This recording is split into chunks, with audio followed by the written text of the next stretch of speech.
एक बार की बात है, माता पार्वती ने कैलाश पर्वत पर खाना बनाया। माता पार्वती ने खाना क्यों बनाया, उसके बाद क्या हुआ, जानने के लिए देखते हैं कहानी माता पार्वती की रसोई।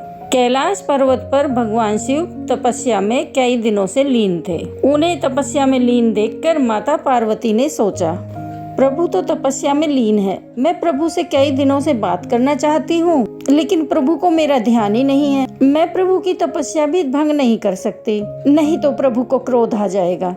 ऐसा क्या करूँ कि जिससे कि प्रभु की तपस्या भी भंग हो जाए और उन्हें क्रोध भी ना आए। माता पार्वती ऐसा सोच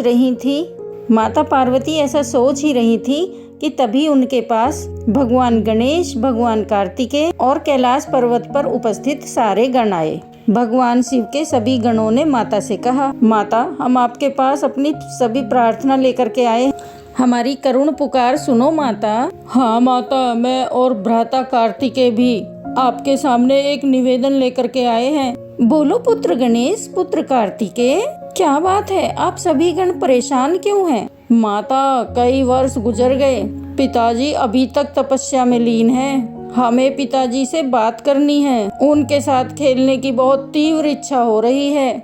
हाँ माता, पिताजी की तपस्या आखिर कब खत्म होगी? माता, क्या हमारे प्रभु हमसे नाराज हैं? कृपया करके उनसे कहिए कि अपनी तपस्या खत्म करें और हमसे बात करें।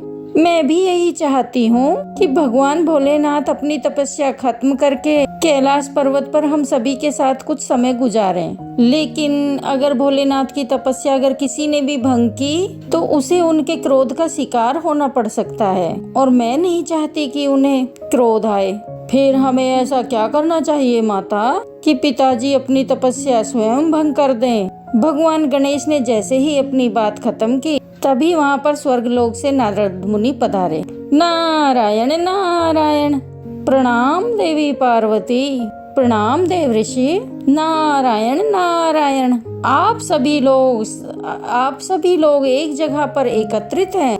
आप लोगों को देखकर ऐसा लग रहा है जैसे किसी विकट समस्या के समाधान ना होने से आप लोग परेशान हैं। कुछ ऐसा ही समझ लीजिए देव ऋषि नारद। क्या बात है माते, कैलाश पर्वत पर इतनी परेशानी का क्या कारण हो सकता है? ये तो स्वयं भोलेनाथ का निवास स्थान है, और जहाँ भोलेनाथ निवास करते हो वहाँ आप लोगों की चिंता का क्या कारण है?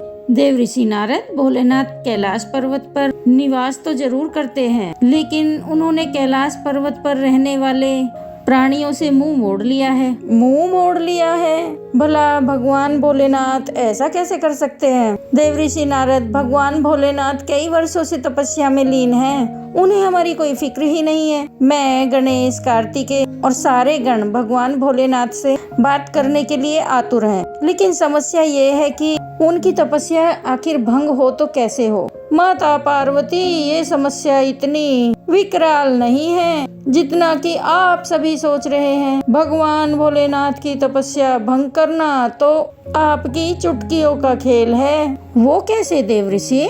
मुझे क्या करना चाहिए जिससे भगवान भोलेनाथ अपनी तपस्या खुद ही भंग कर दें? माता पार्वती, क्यों ना आप भगवान गणेश, भगवान कार्तिकेय और सभी गणों के लिए सामूहिक भोजन का प्रबंध करें। मैं तो कहता हूँ माते कि आप स्वयं अपने हाथों से मिष्ठान और भोजन बनाएं। आपके बने हाथों से मिष्ठान और भोजन की सुगंध जब भगवान भोलेनाथ तक पहुँचेगी, तब वो अपनी तपस्या छोड़ने के लिए खुद ही विवश हो जाएंगे। माते, देव ऋषि नारद ठीक कह रहे हैं।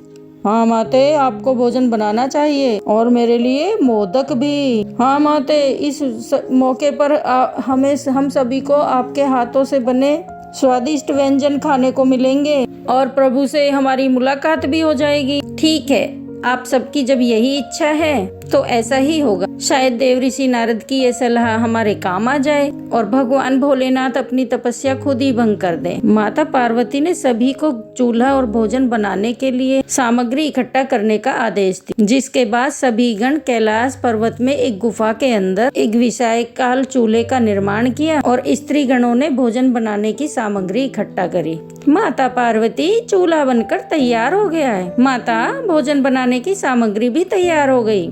ठीक है, मैं भोजन बनाना शुरू करती हूँ। माता पार्वती ने जैसे ही कहा कि वे भोजन बनाना शुरू करने वाली हैं, भगवान गणेश के मुंह में पानी आ गया। माता कृपया करके भोजन जल्दी तैयार कीजिए, मुझे बहुत जोरों की भूख लगी है। भगवान गणेश की उत्सुकता देखकर माता पार्वती मुस्कुराने लगी। उन्होंने भगवान कार्तिकेय से पूछा, कार्तिकेय, क्या तुम्हें भूख नहीं लगी है?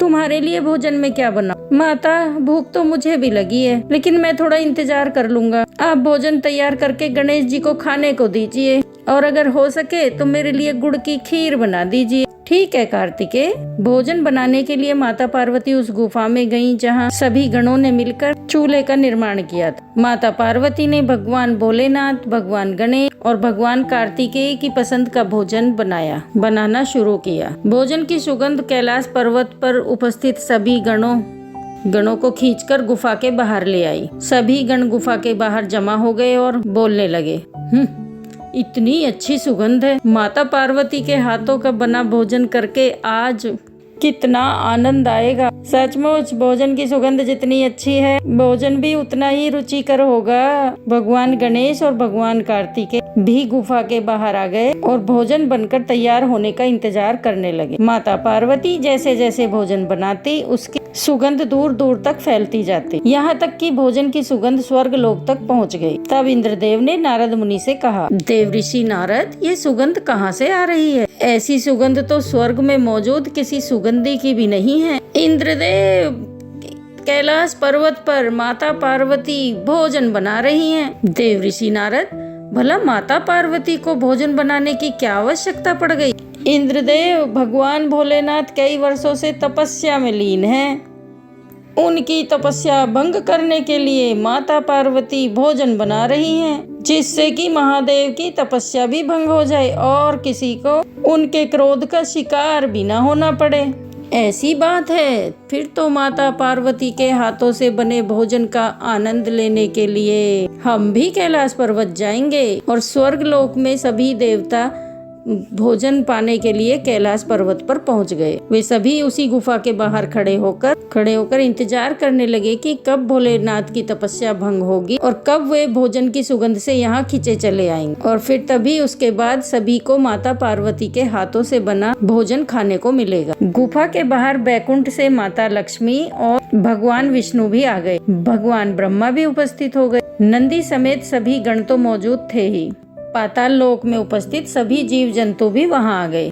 अब माता को और भी अधिक भोजन बनाना पड़ेगा। नंदी, तुम माता के पास जाओ और उन्हें बता दो कि स्वर्ग लोक और पाताल लोक के सभी प्राणी उनके हाथों का बना भोजन करने आए हैं। नंदी ने ये बात जाकर माता पार्वती को नंदी, सभी लोग भोजन करने आ गए, लेकिन महादेव अभी तक नहीं आए। लगता है मेरे भोजन की सुगंध महादेव तक नहीं पहुंची। क्या मेरा भोजन बनाना सार्थक नहीं हुआ? इतना कहकर माता पार्वती उदास हो गईं। उन्हें उदास देखकर नंदी ने कहा, माता पार्वती, आप उदास न हो। आपके भोजन की सुगंध से भोलेनाथ की तपस्या जरूर भंग होगी। सभी लोग गुफा के बाहर खड़े थे। कमी थी तो सिर्फ भगवान भोलेनाथ की। भगवान भोलेनाथ की तपस्या भंग करने के लिए माता पार्वती और भी अधिक मिष्ठान और पकवान बनाने लगी। थोड़ी देर के बाद माता पार्वती के भोजन के बनाने की सुगंध महादेव तक भी पहुंच गई। महादेव तपस्या में लीन थे, लेकिन भोजन की सुगंध ने उन्हें बेचैन कर दिया और उनकी तपस्या भंग हो गई। ये सुगंध कहाँ से आ रही है? ऐसी सुगंध का अनुभव मैंने आज तक पहले कभी नहीं किया। लगता है मैं कई वर्षों से तपस्या में लीन था। अब जब मेरी तपस्या टूट ही गई है तो चल कर देखता हूँ कि ये सुगंध कहाँ से आ रही है। भगवान भोलेनाथ उठकर उस दिशा में जाने लगे जिस दिशा से सुगंध आ रही थी। चलते चलते वे उसी गुफा के बाहर पहुँचे जिस गुफा के अंदर माता पार्वती भोजन बना रही थी। महादेव ने देखा कि गुफा के बाहर सभी देवताओं और सभी गणों की भीड़ लगी हुई थी। महादेव को देखकर सभी बहुत खुश हुए। नंदी, ये सुगंध कहाँ से आ रही है? इस सुगंध ने मेरी तपस्या भंग कर दी। प्रभु, माता पार्वती इस गुफा के अंदर भोजन बना रही हैं। इतना सुनकर भोलेनाथ गुफा के अंदर चले गए। उन्हें देखकर माता पार्वती बहुत खुश हुई। देवी पार्वती, आपके हाथों से बने भोजन की सुगंध ने मेरी वर्षों की तपस्या भंग कर दी। अब भोजन लगाइए। मुझसे और इंतजार नहीं हो रहा। अभी लगाती हूँ प्रभु। माता पार्वती ने भगवान भोलेनाथ के लिए भोजन परोसा, जिसमें महादेव की पसंद के ढेर सारे मिष्ठान भी थे। उसके बाद माता पार्वती ने भगवान विष्णु, माता लक्ष्मी, भगवान ब्रह्मा, भगवान गणेश, भगवान कार्तिक, सभी देवी देवताओं और सभी गणों के लिए भोजन परोसा। फिर सबने एक साथ मिलकर माता पार्वती के बने हाथों से बने भोजन का आनंद लिया। माता, भोजन बेहद उत्तम बना है, मेरे लिए और 2 मोदक तो है ना? हाँ माता, ऐसा भोजन मैंने पहले कभी नहीं खाया, आज तो आनंद आ गया।